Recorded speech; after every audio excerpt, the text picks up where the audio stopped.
Dans la précédente vidéo, tu as appris à créer un cadre de dimensions données en pixels et également à créer la couleur du fond d'écran grâce à la commande background. Aujourd'hui, tu vas apprendre à créer des formes géométriques diverses, par exemple un rectangle, un cercle ou une ligne ou un point. Par exemple, si tu souhaites créer un rectangle de longueur 100 et de hauteur 50, donc là tu as un rectangle de longueur 100 et de hauteur 50, bien, il faut d'abord positionner le rectangle. Alors pour positionner le rectangle sur ton écran, il va falloir lui dire que la position supérieure gauche du rectangle a une position donnée. Par exemple, ce point-là est à la position 200 sur X et 200 sur Y. Donc ce sont les deux premiers chiffres que je dois rentrer. Et ensuite, je rentre la longueur et la hauteur. Donc en tout, je dois rentrer 4 données, ou 4 paramètres. On appelle ça aussi des arguments, les arguments de la fonction.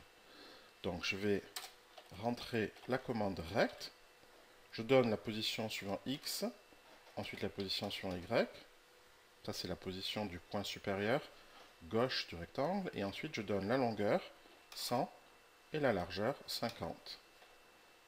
Point virgule, et tu vois que le rectangle apparaît. Alors si je veux positionner mon rectangle à l'origine, il suffit que ici je mette 0 et 0, et le rectangle est bien positionné à l'origine. Je peux changer la longueur du rectangle, je vais mettre par exemple 200, et tu vois que la longueur augmente. Je peux également changer la largeur, je vais mettre 200 aussi, et du coup j'ai un rectangle. Alors si je souhaite colorier l'intérieur du rectangle avec une certaine couleur, j'utilise la commande Fill, et je mets les couleurs RGB, donc par exemple je vais le mettre en vert, donc 0,255, 0. Un vert un peu moins intense, je vais mettre 150. Voilà. Et je voudrais également enlever cette bordure extérieure du rectangle, donc ce contour. Donc pour enlever un contour, je fais...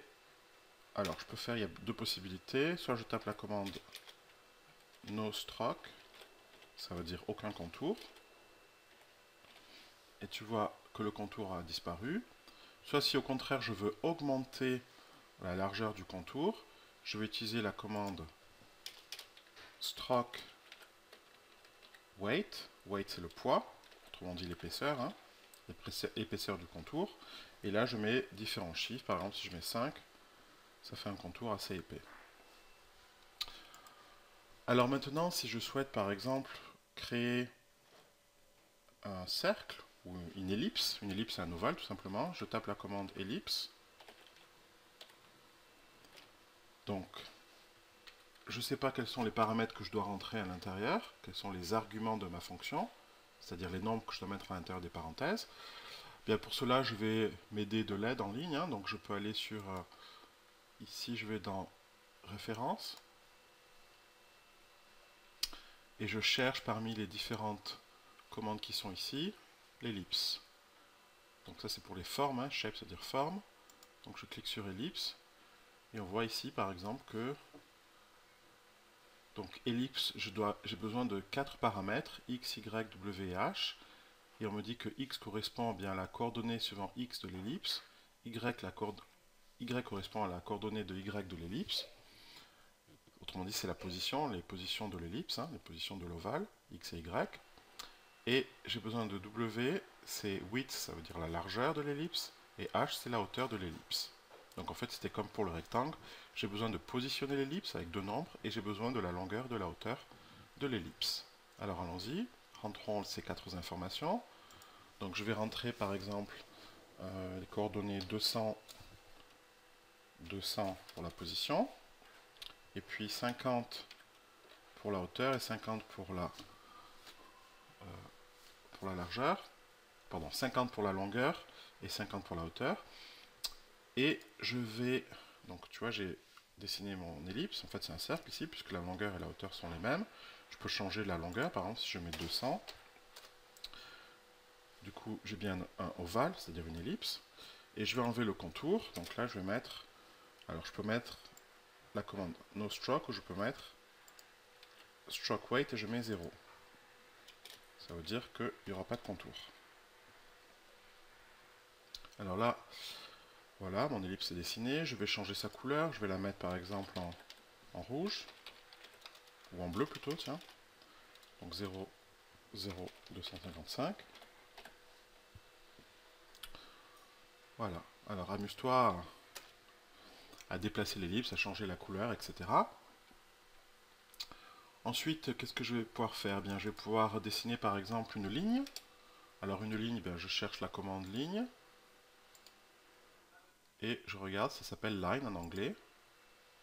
Et voilà comment on définit une ligne. On a besoin de combien de paramètres?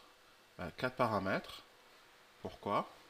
Les premiers paramètres x1, y1, c'est tout simplement les coordonnées, comme c'est marqué ici, du premier point.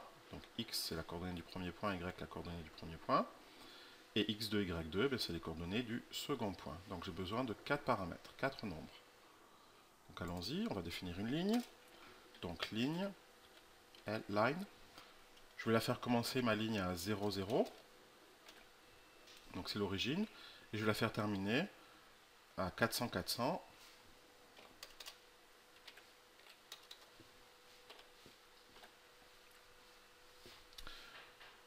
Alors ma ligne, je vais la colorier en noir. Donc je vais mettre une épaisseur de 1.